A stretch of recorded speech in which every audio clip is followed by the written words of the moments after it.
John Wayne Gacy nació el 17 de marzo de 1942 en Chicago, Illinois. Creció en una familia católica irlandesa donde su padre, un veterano de guerra, ejercía disciplina estricta y, según algunos relatos, era alcohólico y violento. En su juventud, Gacy intentó escapar de la desaprobación paterna, dedicándose al activismo comunitario y a la política local.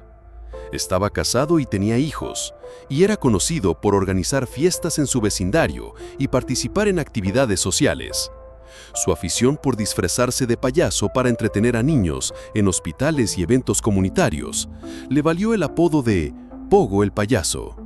Sin embargo, detrás de su fachada de hombre respetable, se escondía un asesino en serie.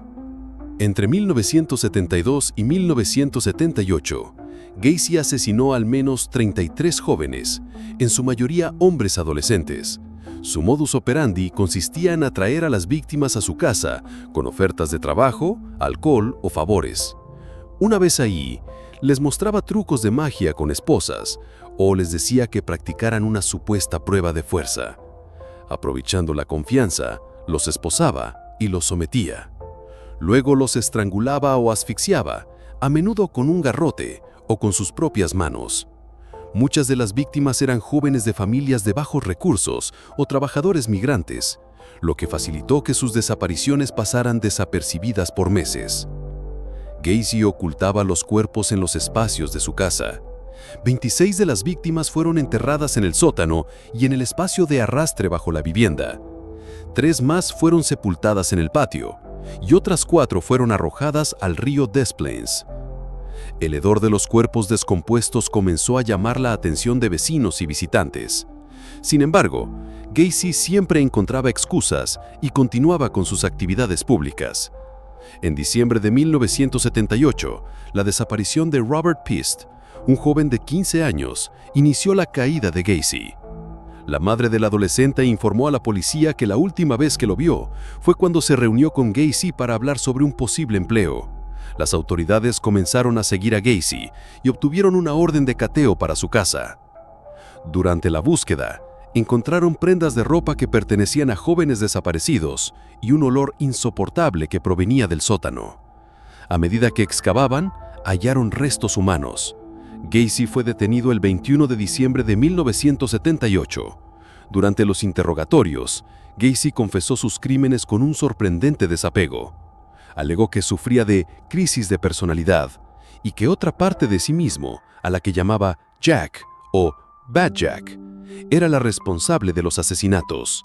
Su defensa intentó alegar demencia, pero los psiquiatros determinaron que sabía distinguir entre el bien y el mal y que actuó con premeditación. El juicio comenzó en febrero de 1980 y se convirtió en un evento nacional. Los fiscales presentaron pruebas contundentes, incluidos los restos de 29 víctimas recuperados de su casa y testimonios de supervivientes que habían logrado escapar. La defensa, por su parte, argumentó trastornos mentales. El jurado deliberó durante pocas horas antes de declararlo culpable de 33 cargos de asesinato y sentenciarlo a muerte. Gacy pasó 14 años en el corredor de la muerte. Mientras esperaba su ejecución, se dedicó a pintar cuadros, muchos de los cuales representaban payasos y otros temas infantiles. Estas obras han sido objeto de controversia debido a la moralidad de comercializar arte producido por un asesino. El 10 de mayo de 1994, Gacy fue ejecutado mediante inyección letal en la prisión de Stateville Correctional Center. El caso de John Wayne Gacy impactó profundamente a la sociedad estadounidense. Reveló la vulnerabilidad de jóvenes marginados y expuso la falta de coordinación entre estados y agencias policiales para rastrear a personas desaparecidas. El hecho de que Gacy fuera un ciudadano aparentemente ejemplar y político local resaltó que los delincuentes pueden esconderse tras una fachada de respetabilidad. Tras su arresto, las familias de las víctimas lucharon por identificar a sus seres queridos. Muchos de los cuerpos tardaron años en ser identificados. En 2011, el sheriff del condado de Cook reabrió la investigación para utilizar pruebas de ADN en los restos no identificados. Gracias a estas pruebas, se logró asignar nombre a varias víctimas que durante décadas habían sido anónimas. El caso también generó cambios en la forma en que las autoridades investigan desapariciones. Se implementaron protocolos para el intercambio de información entre estados y se crearon bases de datos nacionales. Además, se promulgaron leyes para regular el trabajo de personas que prestan servicios a la comunidad, especialmente aquellos que entran en contacto con menores. La figura del payaso asesino ha permeado la cultura popular. Ha inspirado novelas, películas de terror y series de televisión.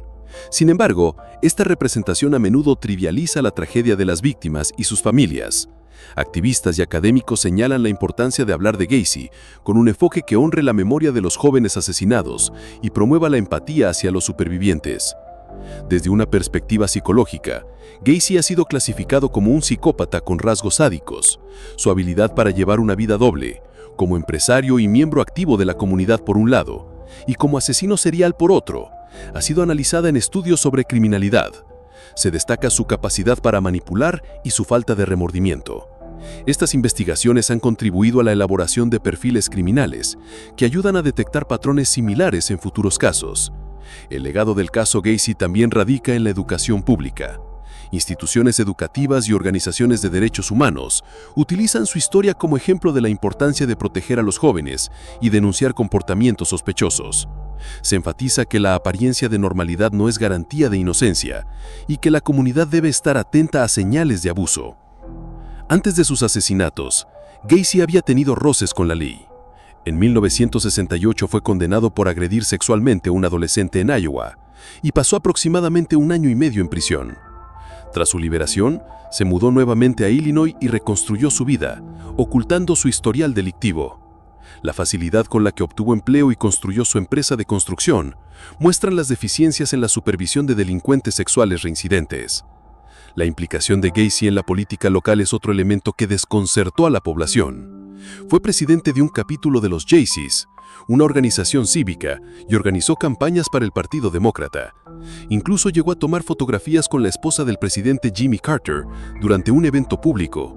Estas relaciones le dieron una falsa apariencia de credibilidad y le permitieron evitar sospechas durante mucho tiempo. Durante las excavaciones en su casa, la magnitud de los crímenes desveló deficiencias en la coordinación policial.